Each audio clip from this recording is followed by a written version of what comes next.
This is Nate Wellman speaking on behalf of Shakey Heads. It's a popular new technique. The craze started several years ago, not too horribly long ago, but it seems like nowadays everybody's got a shaky head tied on or in their boat. I tend to throw this thing on an I-rod, Fred's Finesse stick, same as I use my wacky worms. You know, soft tip, a lot of backbone. I got 10-pound McCoy braid on here with a 10-pound McCoy fluorocarbon leader, and you know, probably about 9 foot. That would give you a little room to snip it down and do a little bit of retying. The neat thing and the interesting about Shakey Heads is there's so many different styles out there. You've got spot removers, you've got just regular jig heads. There's ones designed for weeds. Football head styles. There's every different style out there that you can imagine. The big recommendation that I make when picking a shaky head is the design of it. I originally started, I liked the spot removers. I liked the ones that had the screw locks in them because it held the bait in place a lot better. But what I have learned over time is that a regular designed jig head, basically, just like this, you can see, it doesn't make the worm as straight and look as pretty on the jig head. But what happens is when a fish grabs it, that hook pops right out and jacks them really, really good.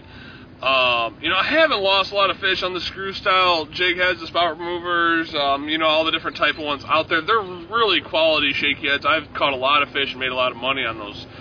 But it seems to be when I get them to eat this, they come into the boat a lot better. So I think it's more of a personal preference thing. But for me, it has improved my hook and land ratio. I vary my worm sizes depending on size of fish I'm after and the conditions I'm facing. My favorite worm is a 6-inch Dolly Tackle Finesse worm. The neat thing about the worm is the plastic that they use floats a little bit. So when that worm is sitting on bottom, it's actually up and kind of sitting up off the bottom just a little bit, and it allows that tail to get a little bit more of a shake and a little bit more action to it. So, again, it's a personal preference. Zoom makes a good worm. Every company out there's got a good worm. You can't go wrong with any of it.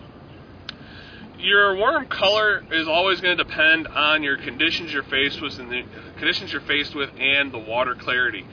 Yesterday here on Lake Murray, I've been fishing water where I can see down about 6 to 9 feet, depending on where I'm at in the creeks, and I was using a watermelon worm. Today, we had a lot more clouds, so I went to a green pumpkin worm, something a little bit darker, something the fish can see a little bit. And if I was on a little bit dingier water, I might put a little bit of chartreuse on the tail. Early in the spring, a good tip for you is maybe put a little orange on the tail. Not something most people do, but crawfish that time of the year have orange tips on their pinchers early in the year. So it's a color that they look for a lot, so it just doesn't hurt. And it breaks up the monotony of just the same old thing that the fish see every single day. But the biggest thing is just throw one you've got confidence in. This jig head here, honestly, I'm not going to lie, I don't even know who makes it. I picked it up at a tackle shop over at West Point, and it was just, I like the hook and I like the head of it. I am working on possibly designing a jig head for this technique. And it'll be something kind of similar to this. I'd like to have one maybe a little bit bigger hook so I can put some bigger worms on it.